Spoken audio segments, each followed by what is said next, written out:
नमस्कार, स्वागत, अभिवादन। मैं दुर्गेंद्र चौहान हूँ। देश भर में आज संविधान निर्माता बोधिसत्व बाबा साहब भीमराव अंबेडकर की 132वीं जन्म जयंती मनाई जा रही है और पूरे देश और विदेशों में उनकी जन्म जयंती के अवसर पर विभिन्न कार्यक्रम आयोजित किए गए और तमाम विचार गोष्ठियाँ भी हुई। बाबा साहब की जन्मस्थली मध्य प्रदेश के महू, जो अब जिसका नाम अंबेडकर नगर भी है, समेत अनेक शहरों में उनके और कस्बों में उनकी स्मृति में कार्यक्रम हुए। डॉक्टर भीमराव अंबेडकर आधुनिक भारत की महानतम शख्सियत थे। उनके सम्मान में जितने भी विशेषण इस्तेमाल किए जाएं कम है। बाबा साहब भीमराव अंबेडकर भारत को आधुनिक भारत बनाना चाहते थे, इसमें कोई शक नहीं था। संविधान की रचना से लेके भाषणों, लेखों और पुस्तकों में उन्होंने इसी पर जोर दिया। इसीलिए उनका कहना था कि संविधान में हमारे सपनों का भारत बसता है। बाबा साहेब अपने सपनों को साकार करने के लिए आजीवन प्रयास करते रहे। वो सपना था एक ऐसे देश का जिसमें सामाजिक, आर्थिक, राजनैतिक समानता और न्याय सुनिश्चित किया जाए। आजकल हम सामाजिक समरसता की बात तो करते हैं, लेकिन हालात ऐसे बनते हैं, हालात वैसे नहीं हैं। मंथन में आज बात करेंगे कि क्या बाबा साहब के सपनों का भारत बन गया है, क्योंकि बार बार विपक्ष, दलित चिंतक, पत्रकार, कार्टूनिस्ट, एक्टिविस्ट, चौथा स्तंभ बार बार ये सवाल उठाता है कि क्या ये देश संविधान के तहत चल रहा है, क्या सारे काम संविधान के जरिए हो रहे हैं। आज मंथन में ये बड़ा सवाल।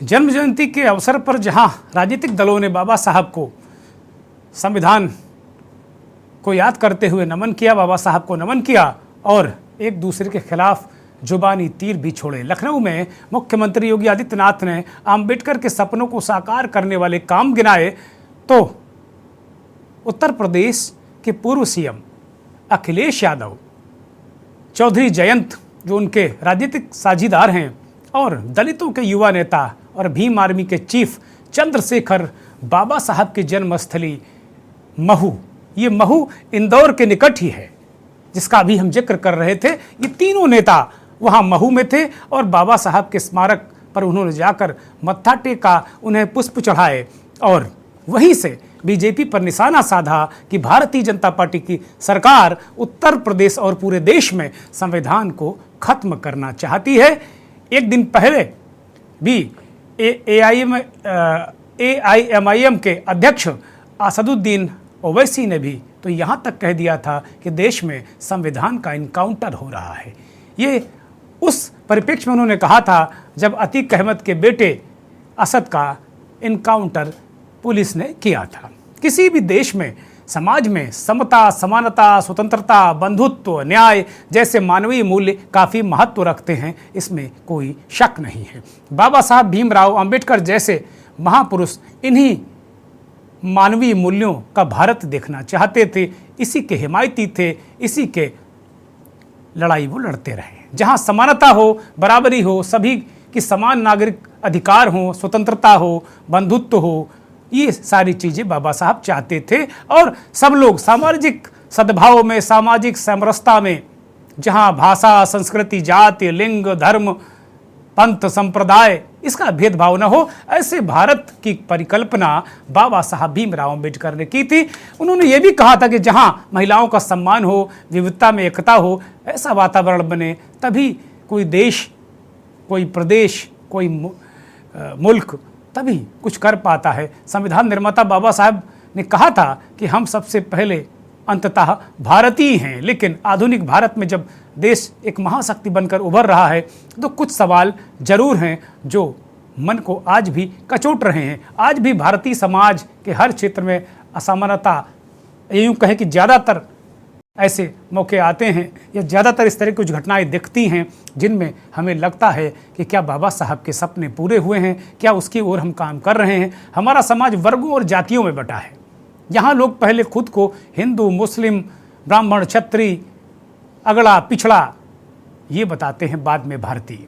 भले ही सबको अपना अपना धर्म अपनाने की स्वतंत्रता हो, अपनी अपनी पूजा पद्धति के साथ काम करने की आज़ादी हो, लेकिन सभी नागरिक वास्तव में भारतीय हैं। और क्योंकि हमारा देश पंथ निरपेक्ष है, पर लोग अपने अपने धर्म को सर्वश्रेष्ठ मानते हैं और धर्म के नाम पर हिंसा, लड़ाई झगड़ा भी होते रहते हैं। कभी मशहूर शायर इकबाल ने कहा था, मजहब नहीं सिखाता आपस में बैर रखना, हिंदी हैं हम, वतन है हिंदुस्तान हमारा। ये शेर अब केवल किताबों में रह गया है, ऐसा लगता है। अभी हाल ही में रामनवमी के मौके पर पूरे देश में बिहार, बंगाल, कई ऐसे बड़े हिस्से देखने को मिले जहां हिंसा हुई, जाति के नाम पर शोषण आज भी देखने को मिलता है। जातियों में बटा भारत का समाज विश्व गुरु कैसे बनेगा, बाबा साहब का सपना कैसे पूरा होगा। आर्थिक स्थिति की बात करें तो भारतीय समाज आर्थिक असमानता और तमाम तरीके की जो परिस्थितियां हैं उनसे जूझ रहा है।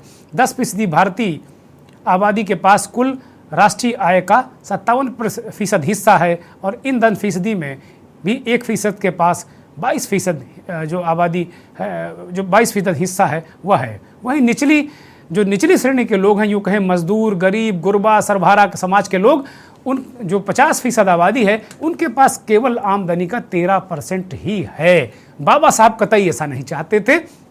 समाज में वैज्ञानिक चेतना से लैस इस समाज को देखना चाहते थे।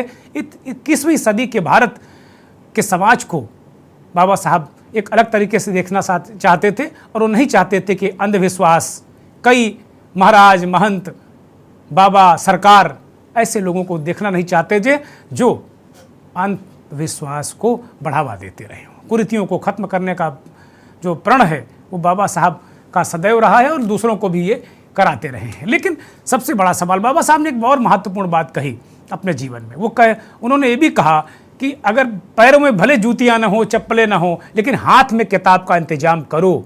ये उन साधनहीन सर्वहारा समाज का आह्वान किया था जो पढ़ाई लिखाई के अभाव में वो मलिन बस्तियों में बुरा जीवन गुजारते हैं और पूरी उम्र ऐसे ही संघर्ष करते हैं। उनके लिए, उस गरीबों के लिए, और उसमें कोई जाति विशेष नहीं है, वो सारे लोग हो सकते हैं जो गरीबी में अपना जीवन पालन पोषण करते हैं।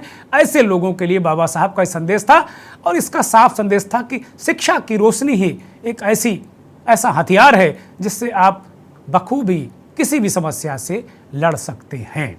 महू में अखिलेश यादव ने आज कुछ जो भी उत्तर प्रदेश की सरकार के बारे में कहा, बाबा साहब के जन्मस्थली पर वो मौजूद थे।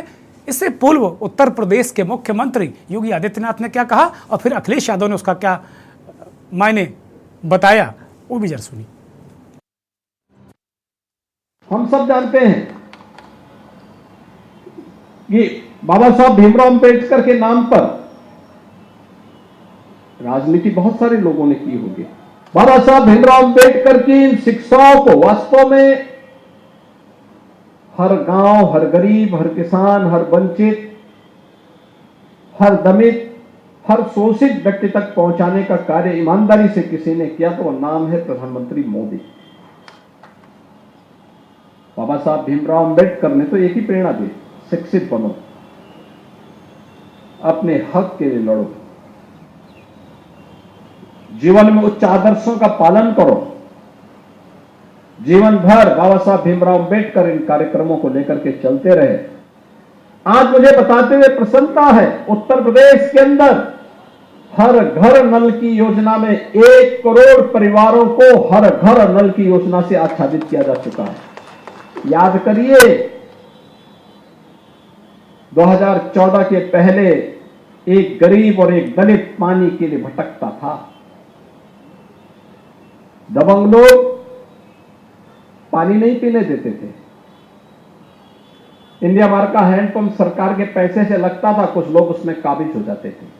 आज तो हम लोग हर घर प्रधानमंत्री मोदी जी ने व्यवस्था कर दी कि हर घर तक पाइप कनेक्शन उपलब्ध करवाएंगे, हर घर तक ये पाइप कनेक्शन उपलब्ध होगा।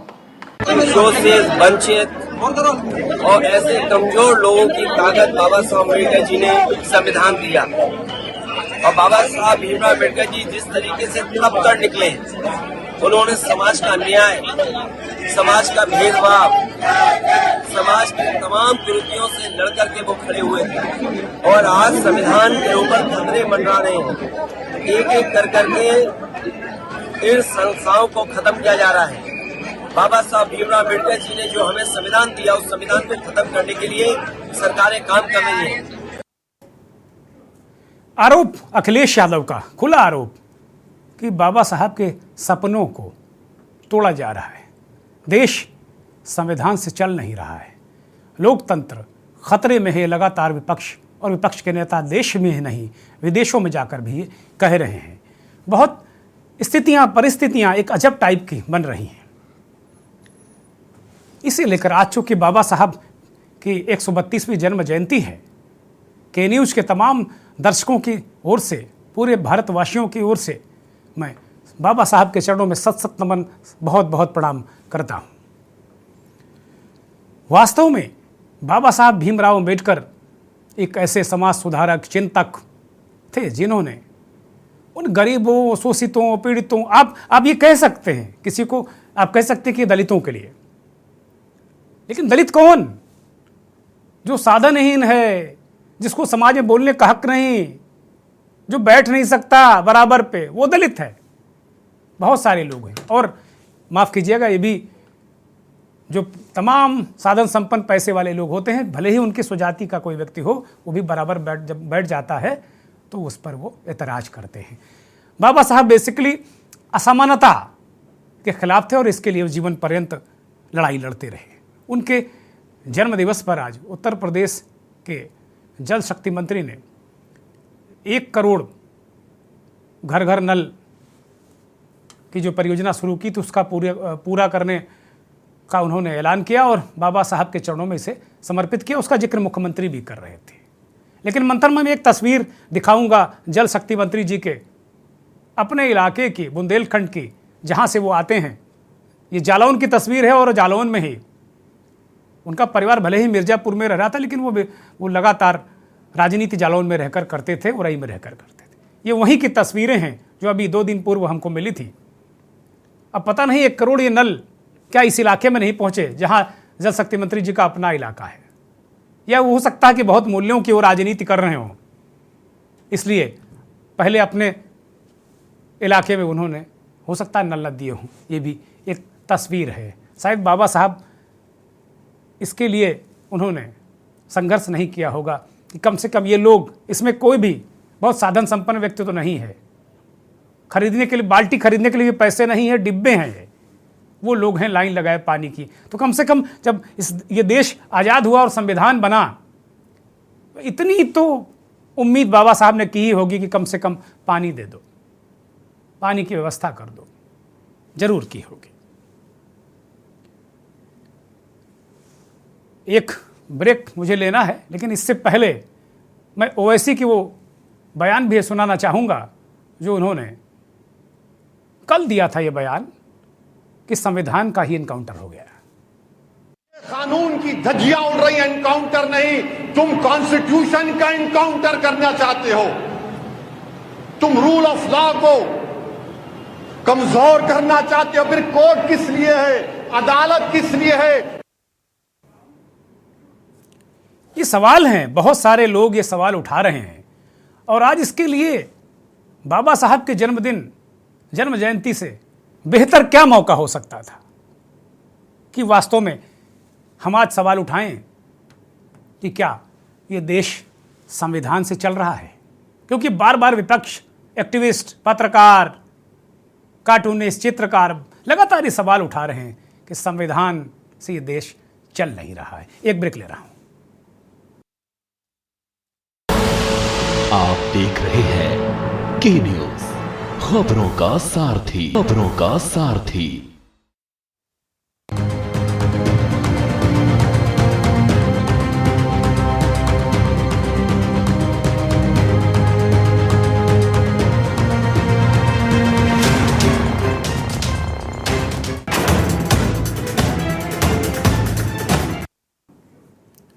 ब्रेक से वापस आ गए और मेरा यही सवाल है, बार बार इस देश में ये सवाल उठ रहा है, क्या सारी संवैधानिक संस्थाएं अपना काम ठीक तरीके से कर रही हैं?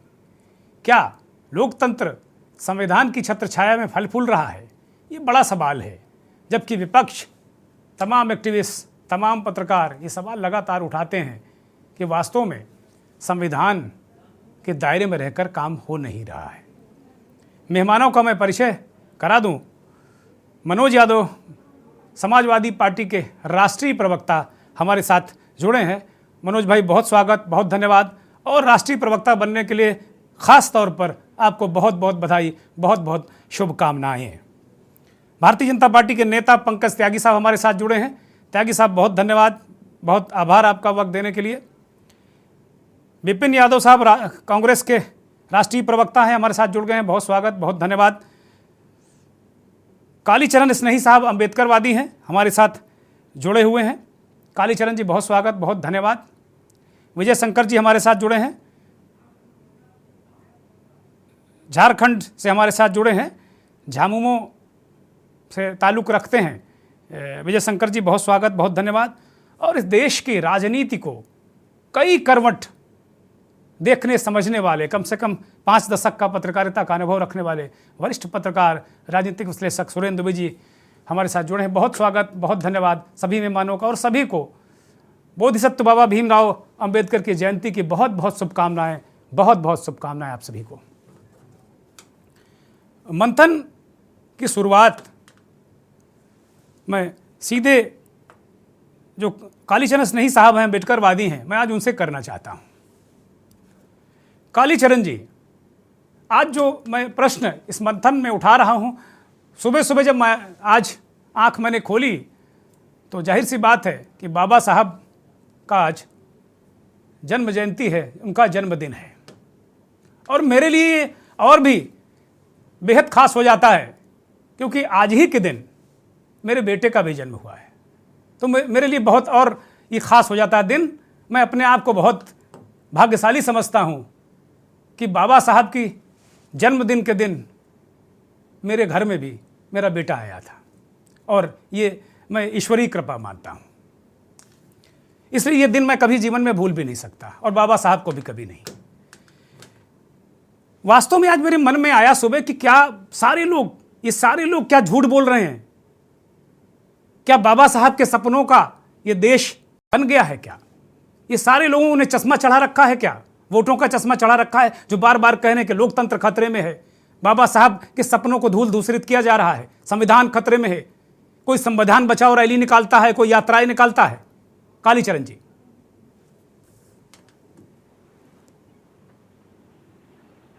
अनम्यूट करिए, दर्शक सुन नहीं पा रहे हैं आपको।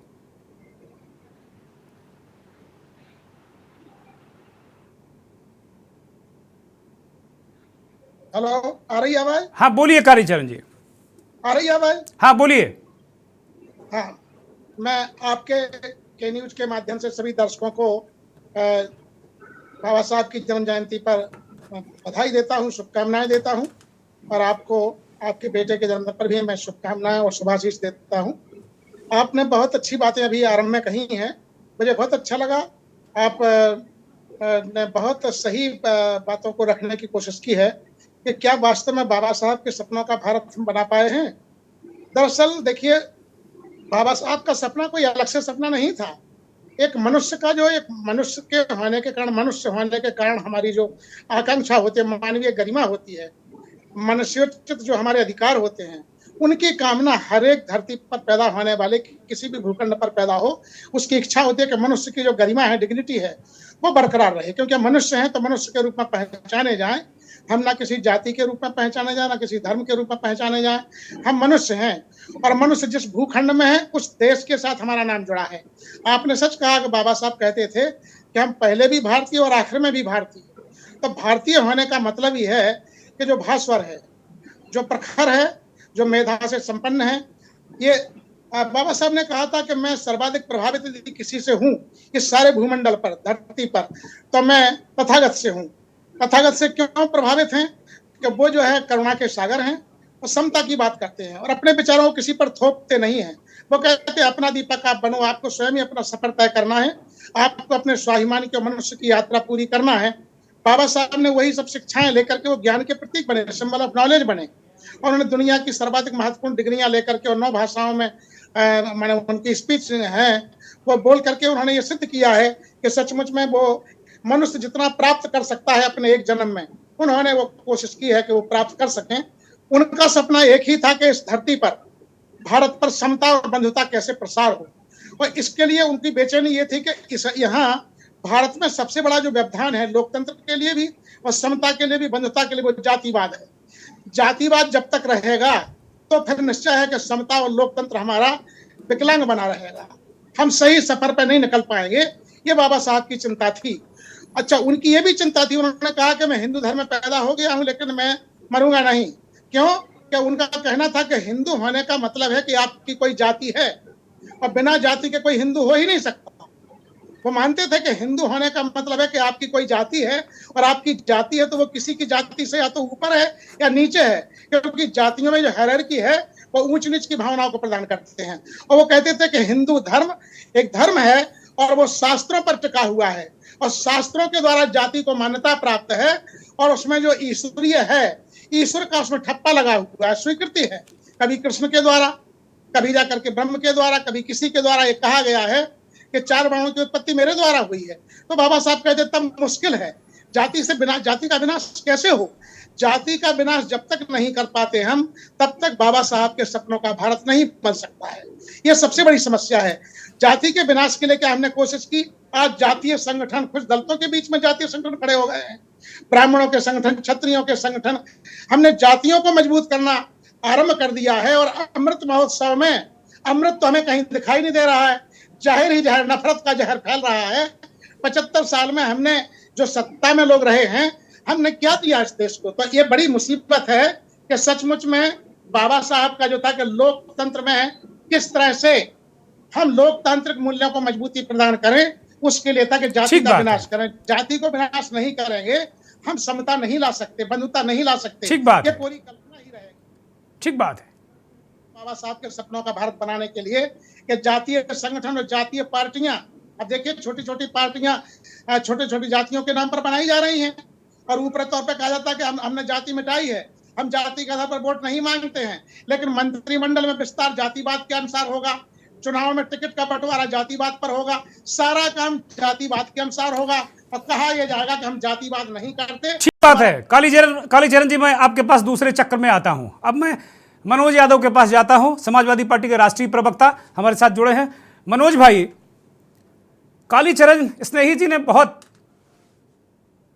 बिल्कुल बैलेंस चीजें जो बाबा साहब कहे गए हैं, बिना उसमें कोई घालमेल किए, क्योंकि राजनीति कभी कभी घालमेल करती है, लेकिन ये चिंतक हैं, इन्होंने साफ तौर पर ये कहा कि बाबा साहब ने कहा कि भाई मैं हिंदू होकर पैदा हो गया, उसमें मेरा कोई वश नहीं था, लेकिन मैं मरूंगा हिंदू नहीं। और वो कहते हैं कि अगर हिंदू धर्म में शास्त्र हैं, शास्त्रों में जातियां हैं, बहुत सारी वो बातें करके गए हैं। और आज मुख्यमंत्री जी उत्तर प्रदेश के, और उन्होंने कहा है कि मोदी से ज़्यादा, नरेंद्र मोदी जो भारत के प्रधानमंत्री हैं, उनसे ज़्यादा दलितों, शोषितों, पीड़ितों का हिमायती कोई इस देश में न भूतो न भविष्य हुआ ही नहीं। सबसे ज़्यादा बड़े अम्बेडकरवादी तो मोदी जी हैं।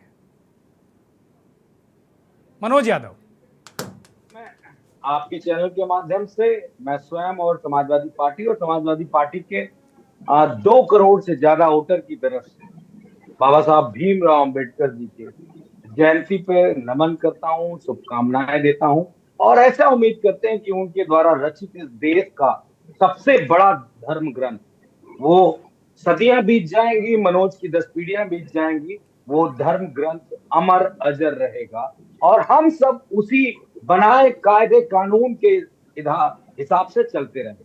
और पुनः मैं आपके पुत्र के जन्म दिवस पे भी बधाइयां दूंगा, क्योंकि वो एक महान दिन उनका जन्म हुआ, जिस दिन इस देश और विश्व के एक महान नेता, समाज सुधारक, राइटर, लेखक और जनक कानून के उनके दिन हुआ। इसलिए वो भी एक इम्पोर्टेंट और बड़ी महत्वपूर्ण व्यक्ति के रूप में वो भी जाने जाए। योगी आदित्यनाथ जी क्या कहते हैं, मोदी जी क्या कहते हैं, इस पे मैं डिबेट करना उचित नहीं समझता। हाँ, अगर उत्तर प्रदेश के मुख्यमंत्री ने कोई बात कही है तो मैं जरूर जवाब देना चाहूंगा।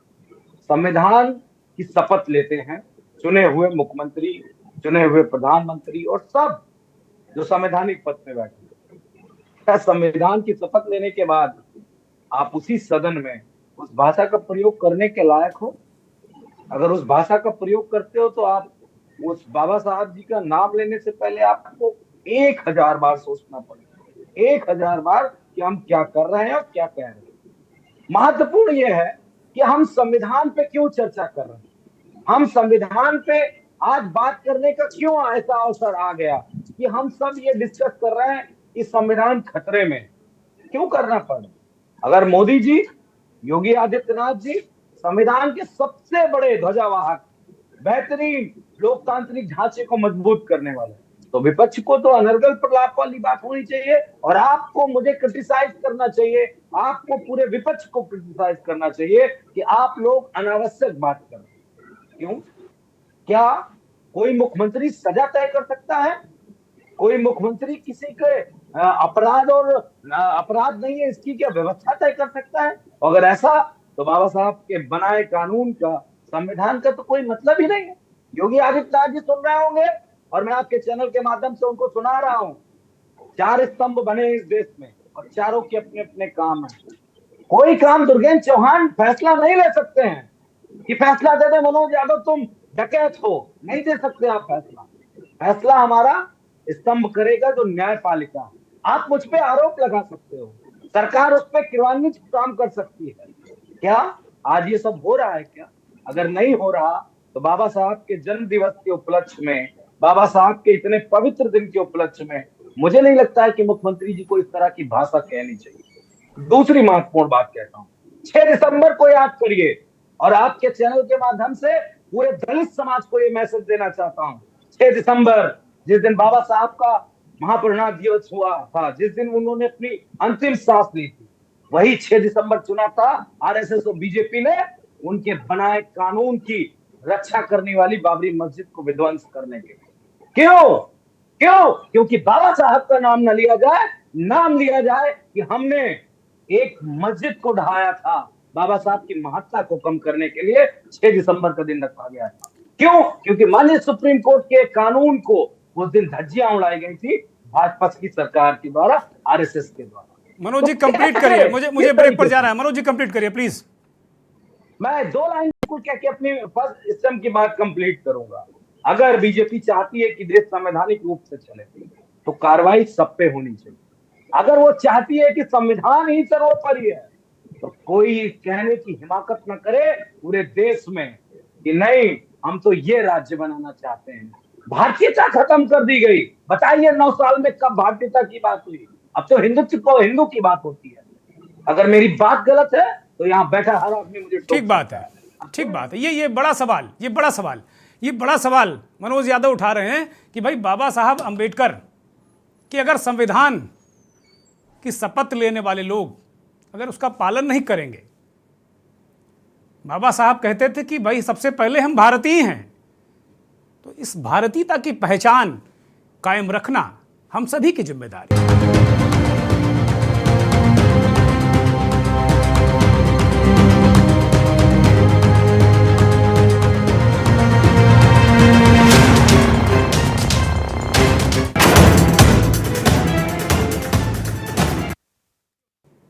सबसे बड़ा सवाल, और आज ये सवाल हम बाबा साहब की जन्म जयंती पर उठा रहे हैं कि क्या भारत में सब कुछ संवैधानिक तरीके से हो रहा है? और ये बात लगातार विपक्ष, तमाम पत्रकार, तमाम लोग बार बार कह रहे हैं। और आज एक ऐसा अवसर भी है कि बाबा साहब की जन्म जयंती है, हम एक बार फिर से मंथन करें, अपने आप को सोचें, देखें कि क्या हम सही रास्ते पर जा रहे हैं। भारतीय जनता पार्टी के नेता पंकज त्यागी हमारे साथ लगातार बने हुए हैं, मैं उनके पास जाऊंगा। पंकज भाई, कुछ सवाल कालीचरण स्नेही जी ने उठाए और कुछ मनोज यादव जी ने। अगर हम संविधान के अनुरूप आचरण, व्यवहार, काम नहीं करते तो फिर हमें बाबा साहब की कस्में खाने का क्या हक है? पंकज त्यागी। ये देखिए, जैसे मनोज यादव जी हैं, पहली बात तो मैं बाबा अम्बेडकर जी को बहुत बहुत शत नमन करता हूं। आपके बेटे के लिए दुआ करूंगा, प्रार्थना करूंगा, भगवान से उसकी लंबी आयु की प्रार्थना करूंगा। जैसे कि मनोज यादव जी ने कहा कि बाबरी मस्जिद संविधान तोड़ने पे हुई। मनोज यादव जी, पहले तो मैं आपसे एक चीज पूछना चाहता हूं, बाबर कौन था? इस देश का था या नहीं था? दूसरी बात, दुर्गेंद्र भाई, चौहान भाई, जो राम मंदिर के ऊपर गोली चलाई थी तब कहां गया था संविधान? संविधान कहां गया था? आज जब असद मारा जाता है, एक दुष्ट द्रोही, उसके ऊपर तो सब दे रहे हैं अपने अपने बयान, उसके लिए हमदर्दी दिखा रहे हैं उन 2 पुलिस वालों के लिए और उनके लिए जो भाई मरे थे, वो पाल भाई, उनके लिए किसी ने सहानुभूति पेश करी? उनके घर कोई मिलने गया? उनके घर उसने दुबे ने इतने पुलिस वाले मारे, क्या उनके यहाँ कोई गया? आप ये लोग संविधान की बात करते हैं। सबसे बड़ा संविधान तो इन्होंने ही तोड़ा है। और मैं देखिए, असली संविधान मैं बता देना चाहता हूं अपने सभी भाइयों को कि असली संविधान तो उस दिन शुरू हुआ है जब नरेंद्र मोदी पीएम बने हैं।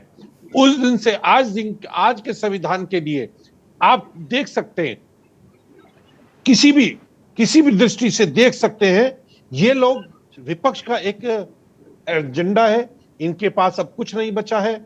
ये संविधान को क्या समझेंगे? पंकज भाई क्या कह रहे हैं? क्या पंकज भाई आप क्या कह रहे हैं? जरा सोच लीजिए, विचार कर लीजिए, आप कह क्या रहे हैं? संविधान जो है, आप कह रहे हैं कि नरेंद्र मोदी जब प्रधानमंत्री बने उसी दिन से संविधान असली शुरू हुआ। नहीं, मेरी बात सुनिए। जब भारतीय जनता पार्टी आई, अटल जी के टाइम में भी आई, तब संविधानों का काम हुआ है। जब इनकी दूसरी सरकारें रही, 70 साल देश को चलाया, उन्होंने क्या संविधान की योजना करी? संविधान कैसे चलाया गया? मुझे इसका जवाब चाहिए। दूसरी बात, एक छोटा सा और सवाल मेरा इसी से लिंक है, उसका भी जवाब दिए, तब फिर मैं आगे जाऊंगा मनोज यादव और अन्य लोगों के पास में। ये क्या सब कुछ ठीक चल रहा है आपके मुताबिक? सब कुछ संवैधानिक तरीके से चल रहा है? लोकतंत्र बिल्कुल महफूज है? बाबा साहब जैसा चाहते थे वैसा हो रहा है इस देश में? बिल्कुल, मैं आपको इसका जवाब देता हूं। जब सब कुछ ठीक चल रहा है, इसीलिए तो इन लोगों को परेशानी है। राम मंदिर पे, राम भक्तों पे गोली चलाना संविधान में था क्या? इनसे पूछे जो हंस रहे, दांत फाड़ रहे हैं, क्या नाम है, मनोज यादव जी, ये संविधान था उस दिन जिस दिन राम भक्तों पे गोली चलाने का? मैं जवाब देना चाहूंगा दुर्गेंद्र जी। मैं दूंगा समय। पंकज त्यागी को जरा पूरा करने दिए, मैं दे रहा हूं समय आपको, 10 सेकंड जवाब दूंगा, क्योंकि बड़ा आरोप है। बड़ा आरोप नहीं है, आप घटिया लोग हैं, आपकी पार्टी घटिया है। देखिए, आज घटिया शब्दों का प्रयोग ना करें कृपा करके, क्योंकि बाबा साहब का जन्मदिन है और हम बहुत अच्छे मूड में आज बात करने के मूड में हैं, और ये कार्यक्रम हमेशा अच्छे ही मूड में होता है। आज मैं बाबा साहब को चाहूंगा कि आप लोग भी आत्मसात करने की कोशिश करें। मैं कोशिश कर रहा हूं, आप लोग भी करने की कोशिश करें, बाबा साहब को आत्मसात करें। मनोज यादव 10 सेकंड में जवाब दीजिए पंकज त्यागी का। मनोज यादव, देखिए, मैं धन्यवाद दूंगा पंकज त्यागी जी की बात का कि उन्होंने मुझे घटिया कहा, और याद ये दिलाना मैंने आपको चाहूंगा, घटिया नहीं कहा, आपके हंसने पे मना करा। अरे रुक जाइए प्लीज, रुक जाइए। आपने हमें घटिया कहा, लेकिन बाबा साहब भीमराव अंबेडकर जी के बनाए संविधान से मैं घटिया, दलित, पिछड़ा आपकी लाइन में आके खड़ा हूं, और मुझे गर्व है कि मैं आपसे सवाल पूछ सकता हूं। एक मिनट, अभी बीच में ना बोलिएगा प्लीज। नहीं, आपके सारे बात सुन चुका हूं। मैं आपको जवाब दे रहा हूं। आपने कहा, अरे चुप रहिए भाई। आपकी पार्टी ने हमेशा पंकज जी प्लीज मनोज यादव को बोले दिए, फिर मैं मौका दूंगा ना आपको। आपस में मत करिए भाई, आपस में मत करिए, नहीं तो दर्शक सुन ही नहीं पाएंगे क्या हो रहा है। स्पष्ट लाइन में खींच के बोलना चाहता हूं, कोई इधर लाग लपेट नहीं, क्योंकि मुझे बाबा साहब ने इतना ज्ञान दिया, मैंने वो शिक्षा रूपी शेरनी का दूध पिया है कि जब बोलूंगा तो दहाड़ के बोलूंगा। बाबा साहब ने कहा था ना, शिक्षा वो शेरनी का दूध है कि जो पढ़ेगा लिखेगा वो बोलेगा दहाड़ेगा, तो मैं दहाड़ के ही बोलूंगा। अगर माननीय नेताजी ने अयोध्या में गोली चलवाई थी और वो गैर संवैधानिक था, तो उत्तर प्रदेश के किस थाने में दर्ज है उनके खिलाफ मुकदमा? और अगर नहीं दर्ज है तो कोई भगवा पहन के और कोई विचारधारा वाला व्यक्ति आपको नेताजी को शर्म आनी हत्यारा चाहिए। और इस अरे तरह का आप शब्द किस- नहीं कह सकता। आप किस प्रकार नहीं की कह संविधान सकता। की बात और करते अगर हैं? कह रहा आप है किस वो, बात की तो संविधान की बाबा बात साहब करते हैं भाई? भीमराव अंबेडकर अरे के दुनिया बनाए दुनिया गवाह है, संविधान दुनिया को गवाह है, धज्जियां उड़ा दुनिया रहा गवाह है। है, वो उनका अपमान कर रहा है। आज चलिए आपने आप दोनों अपने लोग को- शांत हो जाइए कृपया। ठीक है, आप दोनों की बात आ गई। अब मैं सुरेंद्र जी के पास जाऊंगा, फिर विपिन जी के पास जाऊंगा। विपिन यादव कांग्रेस के नेता, राष्ट्रीय प्रवक्ता हमारे साथ जुड़े हैं।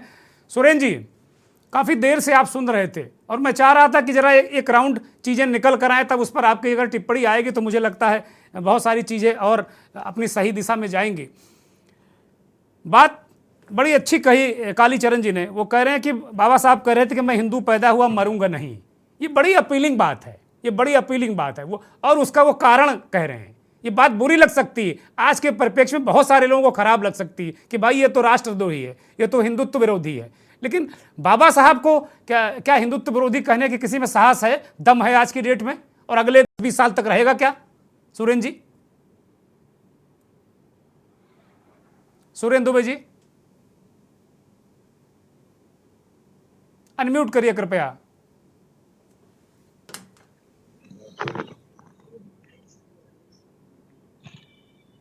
मुझे लगता नहीं कि अभी कोई कुछ बाधा है।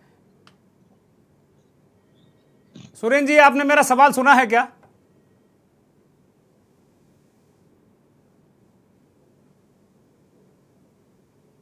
ठीक है, मैं विपिन यादव के पास जाता हूं, सुरेंद्र जी का संपर्क ठीक किया जाए। विपिन यादव, ये सवाल जो हमने सुरेंद्र दुबे जी से पूछा था, मुझे लगता है सुरेंद्र दुबे जी आ गए, अगर उन्होंने सवाल सुन लिया हो तो इसका जवाब दे दें कृपया। नहीं है। विपिन यादव, क्या देश संविधान से चल रहा है? सारी चीजें भाई त्यागी जी कहने सब कुछ बढ़िया चल रहा है, कहीं कोई दिक्कत नहीं है। और नरेंद्र मोदी जी आए जब से, तो वास्तव में असली संविधान तभी से लागू हुआ। जब अटल जी आए तो थोड़ा बहुत लागू हो गया था। त्यागी जी की बात से मैं बिल्कुल सहमत हूँ। जिस तरह से इन्होंने कहा है कि संविधान का काम नरेंद्र मोदी जी के आने के बाद ही हुआ है, तो जो संविधान का जो काम हुआ है वो संविधान का काम तमाम हुआ है। मोदी जी के सत्ता में आने पे संविधान का काम तमाम हुआ है। संविधान के हर तरीके से उसको तोड़ा गया, मरोड़ा गया, उसको विनाश किया गया है। बाबा साहब का सपना क्या था? बाबा साहब का सपना था कि समाज के हर वर्ग मजबूत बने। बाबा साहब का सपना था कि देश मजबूत बने। देश मजबूत कैसे बनेगा? जो समाज के हर वर्ग आगे बढ़ेंगे, मजबूत बनेंगे। समाज के कमजोर वर्ग को आगे लाने का है। समाज के कमजोर वर्ग सिर्फ दलित नहीं है, समाज के कमजोर वर्ग महिला भी हैं, मुस्लिम भी हैं, आदिवासी भी हैं, दलित भी हैं। बाबा साहब के संविधान में इन चारों कमजोर समुदाय को बराबरी का मौका देने का काम किया गया। लेकिन जब संसद में देश के गृह मंत्री बोलते हैं कि 1 लाख, पिछले 4 साल में 1,90,000, एग्जैक्ट बात की जाए तो 1,92,000 लोग ने दलित उत्पीड़न का सामना किया है। चुनी हुई सरकारें गिराई जा रही हैं। आप गोवा में देख सकते हैं, मणिपुर में देख सकते हैं, खुलेआम एमएलए खरीदे जा रहे हैं। ये बाबा साहब का सपना तो नहीं था कि आप लोगों के द्वारा जो चुनी हुई सरकारें थी उनको अच्छा विपिन यादव, कांग्रेस पार्टी बार बार ये कहती है लोकतंत्र खतरे में, लोकतंत्र खतरे में। आपके नेता देश में ही नहीं विदेश में जाकर देश की बदनामी कराते हैं। ऐसा भारतीय जनता पार्टी के लोग लगातार कई महीनों से कहते आ रहे हैं। देश की बदनामी, जो ये बयान किसका था कि देश भारत देश में पैदा होना शर्म की बात थी? ये तो उन्होंने ठीक कर दिया भाई, अब ठीक कर दिया, अब गर्व की बात है। दिक्कत क्या है आपको? उन्होंने ठीक कर दिया, इस लायक बना दिया, रहने लायक। आप लोग नहीं बना पाए थे। हमारे देश में जब सुई नहीं बनती थी, हमने इसरो स्थापित किया, हमने न्यूक्लियर एटम बम स्थापित यहाँ देश में बनाया, हमने पूरा इंफ्रास्ट्रक्चर सेटअप किया, हम चांद पे पहुंच गए, मंगल पे पहुंच गए। और आप बोलते हैं उसमें शर्म की बात थी? हम आईटी सेक्टर में दुनिया में सबसे ऊपर पहुंचे हैं। किस बात की शर्म है? भारत देश एक गर्व से रहा है। आप किस बिना पर आप लोग कहते हैं कि भाई बाबा साहब के सपनों का देश ये बन नहीं रहा है? संविधान खतरे में, कौन सा वो मजबूत आधार है भाई? हवाई बातें नहीं, मजबूत आधार रखिए। विपिन यादव, जब देश के गृह मंत्री ही कबूल कर रहे हैं कि ऐसी बुरी हालत है देश में दलितों की, प्रधानमंत्री मोदी जी गुजरात चुनाव से पहले दलितों के पांव धोते नजर आते हैं, लेकिन जब दलित बच्चियों का बलात्कार होता है उस पर चुप्पी साध लेते हैं। तो जिस तरह का ये जो सिर्फ दिखावा है दलितों के समर्थन में या आदिवासियों के समर्थन में, जो इनका दिखावा है वो पूरा एक्सपोज है कि सब आज देश में जिस तरह से जो भाजपा की टैगलाइन है अंत्योदय, अंतिम व्यक्ति तक लोगों को फायदा पहुंचाना, लेकिन क्या अंत्योदय हो रहा है? अंतिम पंक्ति नहीं, जो अग्रिम पंक्ति के लोग हैं सिर्फ उन्हीं को फायदा पहुंच रहा है। उनके लोग करोड़ों के लोन माफ किए जा रहे हैं। अडानी जी को पूरा अच्छा, आप लोग फिर अडानी पे आ गए, मतलब अडानी के अलावा वही सुई अटक जाती है आप लोगों की, और इसके अलावा है नहीं। पंकज त्यागी कुछ कहना चाह रहे हैं, पंकज त्यागी बोलिए। आज जब अंबेडकर जी की बात हो रही है, अंत्योदय उनका सपना था, लेकिन अंत्योदय की बात छोड़कर जब आप समाज के अग्रिम पंक्ति के दीनदयाल जी का भी सपना था अंत्योदय, इसमें दिक्कत क्या है? उस सपने को पूरा कर रहे हैं वो। अंत्योदय का कहाँ हो रहा है? देश में गरीब तो गरीब हुआ जा रहा है, अमीर अमीर हुआ जा रहा है। अंत्योदय में कौन से गरीबों के लिए हुआ है? ये देश में जब आज 80 करोड़ लोगों को ये मुफ्त का राशन देना पड़ रहा है, तो अंत्योदय कहाँ से हुआ है? आप जब दलित, आप कमजोर वर्ग को मजबूत, ठीक बात है। विपिन यादव, मैं आपको रोक रहा हूं। अब 10 सेकंड का रिएक्शन पंकज त्यागी से। पंकज त्यागी, विपिन यादव को आपने सुना होगा, सिर्फ 10 सेकंड दूंगा आपका। सुरेंद्र जी बहुत देर से इंतजार कर रहे हैं, बहुत वरिष्ठ पत्रकार हैं। पंकज त्यागी 10 सेकंड, 10 सेकंड बाद आप खुद ही शांत हो जाइए कृपया। ओके, मैं ये कह रहा हूं आपसे कि मैं मनोज यादव जी से एक सवाल पूछना चाहता हूं। अगर कोई उस समय केस नहीं हुआ था, राम मंदिर राम भक्तों पे जो गोलियां चली थी, तो अखिलेश यादव क्या मांगने गए थे हरिद्वार में? माफी मांगने क्यों गए? क्या बात थी? इसका जवाब मुझे ये दें कि क्या बात थी जब अखिलेश यादव। चलिए, मैं पूछूंगा, अभी मैं पूछूंगा, मैं आऊंगा तो इस प्रश्न को जरूर मनोज यादव के सामने रखूंगा। अब मैं सुरेंद्र दुबे जी के पास जाऊंगा। काफी देर से जुड़े हैं इस देश के जाने माने वरिष्ठ पत्रकार, और लगभग 5 दशक तक इस देश और प्रदेश को बहुत अच्छी तरीके से देखा जाना समझा है सुरेंद्र जी ने। सुरेंद्र जी, बाबा साहब की जन्म जयंती पर ये आज सवाल हम इसको लेकर आए हैं कि क्या इस देश में संविधान के अनुरूप सारे काम हो रहे हैं? और एक बात बड़ी महत्वपूर्ण अंबेडकरवादी कालीचरण स्नेही जी ने कही कि बाबा साहब ने कहा था कि मैं हिंदू पैदा जरूर हो गया लेकिन मरूंगा नहीं। अगर ये बात कोई और आज कह दे तो उसे कहा जाएगा देशद्रोही, हिंदू विरोधी। लेकिन क्या किसी भी नेता में, किसी भी दल में ये अभी भी अगले 10-20 साल तक क्या हैसियत है कि बाबा साहब को हिंदू विरोधी ठहरा दे? देखिए, सबसे पहले तो चौहान जी, एक ऐसे माहौल में जब देश में कोई कायदे की बात करने तैयार नहीं है, एक अच्छे विषय पर जो डिबेट करा रहे हैं, इसके लिए आपको बधाई। आज आपके पुत्र का जन्मदिन है, तो चाचा होने के नाते उसको भी बधाई। अब मैं आता हूं कि विषय क्या था, होने क्या लगा, तो मुझे एक कहावत याद आ रही है। आए थे हरिभजन को, ओटन लगे कपास। जी जी। तो जो संविधान पर बात करनी चाहिए तो उस पर बात नहीं हो रही कि क्या हम संविधान की रक्षा कर रहे हैं। मुझे तो ऐसा लगता है जैसे संविधान नामक जो पुस्तक है अब सिर्फ लाइब्रेरीज में है, और अधिकांश नेता उसको पढ़ते भी नहीं। जो शपथ लेते हैं संविधान की, वो भी नहीं पढ़ते। जी जी। और अगर इस देश के 90% नेता पूछ लिए जाते कि कितनी धाराएं और कितने संशोधन हुए, तो लोग नहीं बता पाए। अब मैं एक अम्बेडकरवादी जो कालीचरण जी है, मैं उनकी बात से शुरू करता हूँ। बाबा साहब ने कहा कि मैं पैदा होऊंगा, हिंदू मरूंगा नहीं। ठीक है, बौद्ध धर्म उन्होंने अपनाया, उनका अपना सोचने का नजरिया था। और आज अब जिस धर्म में है उसमें ये कि आप हिंदू ही हैं, अगर आप हिंदू नहीं तो हम आपको यहाँ रहने नहीं देंगे। अब ये बड़ी कसमकस की स्थिति है कि हम कालीचरण जी की बात सुने कि दूसरे लोग सुने जो सत्ता में करेगा हिंदू नहीं हो तो निकल जाओ, तुमको रहने नहीं देंगे। ठीक है, बात क्या है? बात यह कि क्या संविधान की मूल भावना को हमने अपनाया। बाबा साहब ने जब संविधान बनाया और उसमें जो एक मूल बात रखी कि सारे लोग समान हैं, जातिवादी व्यवस्था को दूर किया जाना चाहिए। लेकिन जातिवादी व्यवस्था तो लगातार बढ़ रही है, और आज तो अब मुख्यमंत्री, प्रधानमंत्री, गवर्नर सब कोई पद का नहीं है। अब ये कहा जाता है कि साहब वो ठाकुरों के मुख्यमंत्री हैं, वो ओबीसी के प्रधानमंत्री हैं, वो यादवों के मुख्यमंत्री हैं। मतलब टोटल जो मूल भावना उसके विपरीत सब चलेगा। चलिए उसको छोड़ देते हैं, राजनीति है, सब चलता रहता है। जैसे कोर्ट में एक शपथ ली जाती गवाही देने के पहले जी, तो वो एक कभी संविधान की किताब होती है, कभी गीता होती है, मुस्लिम भाइयों के लिए कुरान, किसी ने कहो धार्मिक ग्रंथ, और वो उस पर शपथ का कहते हैं कि मैं जो कुछ कहूंगा, सच के सिवाय कुछ नहीं कहूंगा। लेकिन वो कहते वो सब है जो सच नहीं होता है। इन परिस्थितियों से हम जूझ रहे हैं। अभी इतनी देर से एक पंकज जी को छोड़कर मेरे ख्याल सभी लोग मेरे परिचित हैं, और लेकिन सब लोग अपनी अपनी ढपली बजाने में लगे हुए हैं कि तुमने क्या किया और हमने क्या किया। संविधान की रक्षा कैसे होगी और क्या संविधान की रक्षा हो रही है, इस पर कोई बात करने तैयार नहीं।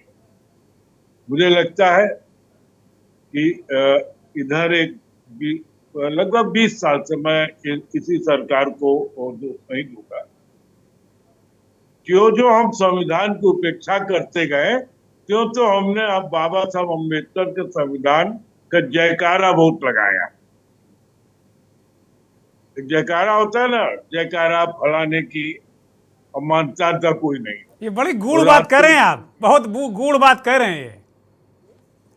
वैसे खूब संविधान का जयकारा हो रहा है, लेकिन मान कोई नहीं रहा है। उसके कारण या कुछ लोग मान रहे तो आरक्षण में, अब चूंकि चुनाव हो रहा निकाय का, तो सबको बाबा साहब अम्बेडकर का संविधान याद आ रहा। ऐसा लगता नहीं सिर्फ बाबा साहब ने सिर्फ आरक्षण के लिए संविधान बनाया, लेकिन जिन चीजों के संरक्षण के लिए बनाया कि एक वाणी की स्वतंत्रता हो, हर देश के नागरिक को रहने के लिए व्यवस्था हो, उसको खाने की सुविधा हो, उसके चिकित्सा की सुविधा हो, लोकहित का ध्यान रखा जाए, एंड फ्रीडम ऑफ स्पीच। इन चीजों को संरक्षण देने के लिए और संविधान बनाया बाबा साहब, किसी को आरक्षण देने के लिए नहीं बनाया। और आरक्षण भी जब दिया तो उसमें कहा कि 10 साल में इसको रिव्यू किया जाए। और मैं बहुत डिटेल में उसको नहीं जाऊंगा, क्योंकि फिर उस पर हम तो निकल जाएंगे, बाकी लोगों के लिए दिक्कत हो जाएगी। मैं एक ब्रेक ले रहा हूँ, इसीलिए मैं एक ब्रेक ले रहा हूँ। और ब्रेक के बाद चूंकि बहुत कम वक्त हमारे पास होता है, मंथन अंतिम चरण में पहुँच चुका है, तो जो सवाल सुरेंद्र जी ने उठाया कि संविधान की रचना आरक्षण नहीं संरक्षण के लिए हुई थी, तो क्या वो संरक्षण हो रहा है?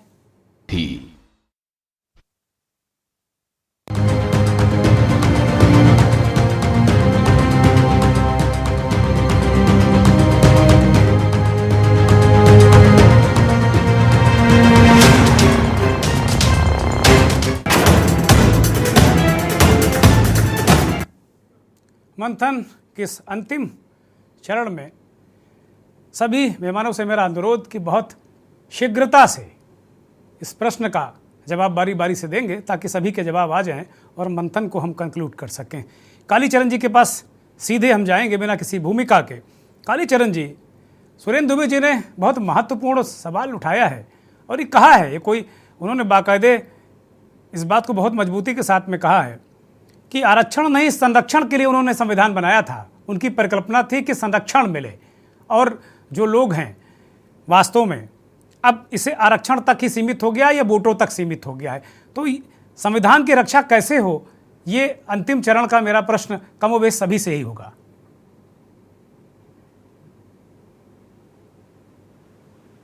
आपकी आवाज नहीं मिल रही, अनम्यूट करिए कालीचरण जी।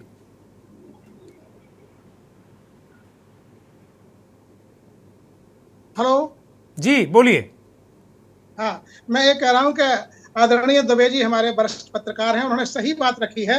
उन्होंने सही कहा कि केवल आरक्षण के लिए संविधान नहीं है, वास्तव में कंठ की आजादी, मनुष्य की जो गरिमा है, उसकी डिग्निटी, उसके खाने पीने की व्यवस्था, क्या हम ये कर पा रहे हैं? जो मूलभूत अधिकार हैं, जो मानव अधिकार हैं, जो हमारे मूलभूत अधिकार, उनका भी संरक्षण कर पा रहे हैं? सबको समान शिक्षा दे पा रहे हैं? स्वास्थ्य की रक्षा कर पा रहे हैं? ये मूल प्रश्न उन्होंने उठाया है। और बिल्कुल सही कहा है। तो मैं देख रहा हूं कि इस समय देखिए क्या मतलब, ये देखिए कि उस दौर में है बाबा साहब को चुनाव नहीं जीतने दिया गया, हराया गया, लेकिन आज कोई दल ऐसा नहीं है जो बाबा साहब के कारण जीतने की आकांक्षा ना रख रहा हो। क्यों? कि उन्हें पता है कि बाबा साहब का जयकारा बोलने से और कुछ लोगों को मिसगाइड करने से अपना वोट बैंक बढ़ा सकते हैं। लेकिन जो सही कहा कि 80 करोड़ लोगों को हमने सरकार के ऊपर निर्भर कर दिया है कि उनका चूल्हा सरकार जलाए, अब देश मजबूत कैसे होगा? मैंने 75 साल में अमृत महोत्सव हम मना रहे हैं और नल जल योजना हम अभी पानी नहीं दे पा रहे लोगों। अमृत की जगह हमें पानी देना चाहिए। वो तस्वीर दिखाई है अभी हमने, कालीचरण जी एक तस्वीर हमने भी दिखाई नमूने के तौर पे जी। मैंने एक तस्वीर अभी दिखाई, जो आपने नल योजना की बात की, मैंने एक तस्वीर अभी दिखाई हाल की जी। द्विवेदी ने जो बात कही है कि संविधान सचमुच में लागू होता तब दिखे जब हम अपनी बात को कह सके। सुप्रीम कोर्ट ने भी तल्ख टिप्पणी की है कि कोई चैनल को आप इसलिए प्रतिबंध नहीं कर सकते सत्ता का विरोध करता है। किसी पत्रकार को, किसी लेक्चरर को, किसी प्रोफेसर को, किसी विरोधी विचारधारा को आप इसलिए नहीं कि सरकार की विचारधारा से मैच नहीं करती है। संविधान बाबा साहब ने साफ तौर पे कहा था कि व्यक्तियों का और विचारों का समुच्चय हमारे संसद में दिखना चाहिए, विधानसभा में दिखना चाहिए। हमारी विविधता जो डाइवर्सिटी है वो दिखाई देनी चाहिए। ठीक बात है, ठीक बात है कालीचरण जी, ठीक बात है। अब मैं पंकज त्यागी के पास जाऊंगा, चूंकि वक्त बहुत अब कम है। पंकज त्यागी जी, कालीचरण जी ने सवाल जो उठाए हैं कि क्या ऐसा हो रहा है, कई सवाल उन्होंने उठाए हैं कि क्या कंठ की आजादी है, क्या संसद और विधानसभाओं में क्या आवाज मुक्त कंठ से लोगों को बोलने दिया जा रहा है, क्या वास्तव में सबका संरक्षण है, सबको शिक्षा, सबको सारी चीजें हैं क्या? बोलिए बहुत जल्दी में। चौहान साहब, हमारी पार्टी ने ही नारा दिया है सबका साथ सबका विकास। आज तक किस पार्टी ने ऐसा नारा दिया है? दूसरी बात, मैं इन्हें बता देना चाहता हूं कि मैं इनसे पूछना चाहता हूं कि अखिलेश यादव क्यों मांगने गए थे हरिद्वार में, माफी मांगने क्यों गए थे? इसका जवाब ये मुझे दें। अरे ये सवाल आप हमसे मत पूछे। नहीं, आप आदरणीय, आप आदरणीय, आप हमारे बड़े हैं, आप हमारे बड़े हैं। नहीं पंकज जी, अब चूंकि मूल बातें जो उठाई हैं संविधान को लेकर कि भाई आप कंठ की आजादी है क्या, आपकी सरकारें पूरे देश में क्या लोगों को बोलने दे रही हैं क्या, ये पूछ रहे हैं कालीचरण जी। विपक्ष इतना बोलता है, कुछ भी बोलता है, प्रधानमंत्री के लिए कुछ बोल रहा है, योगी जी के लिए कुछ बोल रहा है, यही तो आजादी है, यही तो आजादी। वो जेल जा रहे हैं, ये भी आजादी है क्या? वो लोग जेल जा रहे हैं, वो भी आजादी है क्या? संसद सदस्यता खत्म हो रही है, ये भी आजादी है क्या? बोल रहे हैं ये आजादी क्या है? यही तो आजादी है, ये इसको आजादी। ठीक है पंकज त्यागी कंप्लीट। अब मेरे पास ज्यादा वक्त नहीं है। मनोज यादव बहुत जल्दी कंप्लीट, फिर विपिन यादव के पास जाएंगे, बहुत जल्दी प्लीज। मनोज यादव, मैं एक महत्वपूर्ण बात कहूंगा कि कुछ लोगों ने इस देश में जाति बनाई, कुछ लोगों ने वर्ग बनाए, कुछ लोगों ने धर्म बनाए और कुछ लोगों ने धर्म ग्रंथ बनाए। लेकिन माफी के साथ, न तुमने हवा बनाई, न तुमने पानी बनाया, न तुमने पृथ्वी बनाई, न तुमने जलजीव बनाया, न तुमने प्रकृति बनाई। जिस पे जिसका जो अधिकार है वो सबको मिलेगा। एक महत्वपूर्ण बात, अनुच्छेद 25 से लेकर अनुच्छेद 28 तक ये दर्ज है कि no state for any religion, राज्य का कोई धर्म नहीं होगा। अनुच्छेद 15 में कहा गया कि धर्म, जाति, मूलवंश, जन्मस्थल, लिंग के आधार पे हम किसी से विभेद नहीं कर सकते। और जो ये दोनों बातें मैं कह रहा हूं, बहुत टाइम नहीं है जो मैं अपनी आगे बात कह सकूं, इन दोनों बातों को कौन सेड्यूस कर रहा है, किसकी सरकार कर रही? छोटे के नाम पे, धर्म के नाम पे, स्त्री के नाम पे, कौन ये सब विभेद कर रहा है? आपकी सोच है। आपसे सवाल है, आपसे जवाब नहीं मांग रहा हूं मैं दुर्गेंद्र जी से बात कर रहा हूं। आप मेरे सवालों का जवाब नहीं दे पाएंगे, इसलिए मैं आपसे कोई जवाब नहीं कर रहा हूं। तो कभी आज संगत कर लेते हैं। अरे छोड़िए माल गए, आपने नदी बनाई, आपने हरिद्वार बनाया, आप जैसे लोगों से मेरे जैसा आदमी क्या डिबेट? चलिए मनोज भाई कंप्लीट करिए, बस अब वक्त नहीं है मनोज भाई। मैं जाऊंगा विपिन यादव के पास। विपिन यादव जल्दी कंप्लीट करिए, फिर मैं फाइनल कमेंट के लिए सुरेंद्र जी के पास जा रहा हूं। आप दोनों कृपया शांत हो जाइए। मनोज भाई, पंकज त्यागी, मनोज यादव कृपया शांत हो जाइए। दोनों लोग शांत हो जाए, वक्त खत्म हो गया आपका अब वक्त खत्म। विपिन यादव के पास जाऊंगा। विपिन यादव, तुमने कहने के लिए मत बैठना, तू त्यागी है तो मैं यदुकुल में जन्मा व्यक्ति हूं। मनोज यादव जी कृपया शांत शांत शांत। बदतमीजी से बाबा साहब ने यही सिखाया है क्या हम लोगों को? यही सिखाया है क्या हमने? बाबा साहब ने क्या यही सिखाया है हम लोगों को? बाबा साहब ने कहा कि वैमनस्यता पैदा करो, शब्दों गलत शब्दों का प्रयोग करो, बाबा साहब ने ये कहा है क्या? हम डिबेट बाबा साहब के जीवन चरित्र पर कर रहे हैं और शब्दों पे हमें नियंत्रण नहीं है, शब्दों पे हमें नियंत्रण ही नहीं है। दोनों लोग शांत हो जाइए कृपया, शांत हो जाइए, शांत हो जाइए दोनों लोग, कृपया शांत हो जाइए। विपिन यादव बोलिए। विपिन यादव जल्दी, बिल्कुल जल्दी। मैं बस एक ही बात कहना चाहता हूँ, जिस तरह आज बाबा जी का जो हमारे बाबा अंबेडकर जी का संविधान की बात हो रही थी, लेकिन कहाँ मुद्दे को भटकाया जा रहा है धर्म के नाम पे, राम मंदिर के नाम पे, बस यही किया जा रहा है, यही किया जा रहा है। धर्म के नाम पर जाति के सवाल को दबाया जा रहा है, जबकि जाति जो है कमजोर वर्ग है उनके सवालों को दरकिनार करने के लिए ठीक बात। विपिन यादव कंप्लीट। सुरेंद्र जी बस 10 सेकंड में प्लीज, टाइम ओवर हो गया 10 सेकंड में, फाइनल कमेंट सुरेंद्र यादव जी। इस तरह की बातें नहीं होनी चाहिए, अपमानित नहीं कोई कर सकता है। नहीं बिल्कुल नहीं, क्यों किसी को अपमानित करने का अधिकार नहीं है। मनोज यादव इस तरह करेगा तो मैं निश्चित तौर पर इस बात को बिल्कुल नहीं बर्दाश्त मनोज यादव जी और पंकज जी, किसी को कोई अपमानित करने का किसी को अधिकार नहीं है। सुरेंद्र जी 10 सेकंड में फाइनल कमेंट, फिर मैं खत्म करूंगा कार्यक्रम 10 सेकंड में। देखिए, बाबा साहब ने यह भी सिखाया कि एक दूसरे की बात सुनी जानी चाहिए। जहां फ्रीडम पर आप एक्सप्रेशन दिया गया, वहां फ्रीडम ऑफ टॉलरेंस भी दी गई, और उसी का हम उल्लंघन कर रहे हैं, वो भी उसी की डिबेट में। ये बाबा साहब के प्रति सच्ची श्रद्धांजलि नहीं है। मैं समझता ये राजनीतिक दलों को सबसे ज्यादा समझना चाहिए, क्योंकि जब वो समझेंगे तभी जनता समझेगी, क्योंकि आजकल जो रोल मॉडल है ये लोग हैं। बहुत शुक्रिया, बहुत शुक्रिया सुरेंद्र जी, बहुत शुक्रिया। बहुत पते की बात आपने कह दी, बहुत धन्यवाद आपका। मनोज यादव आपका धन्यवाद, पंकज त्यागी आपका भी धन्यवाद, कालीचरण स्नेही जी आपका भी बहुत बहुत धन्यवाद, और विजय शंकर जी जिनका नेटवर्क हमसे जुड़ नहीं पाया, लगातार वो कोशिश करते रहे, झारखंड से जुड़े थे, ट्राइब्स के एरिया से आते हैं और उनकी बात कुछ रखना चाहते थे, नहीं रख पाए, उनका भी बहुत बहुत धन्यवाद उन करोड़ों दर्शकों का जो के न्यूज़ को देखते हैं, जो हमारे खास कार्यक्रम मंथन को देखते हैं। बहुत पते की बात इस मंथन में निकली कि बाबा साहब कह गए थे कि अगर फ्रीडम ऑफ स्पीच है तो फ्रीडम ऑफ टॉलरेंस भी होना चाहिए। बहुत बहुत शुक्रिया, नमस्कार।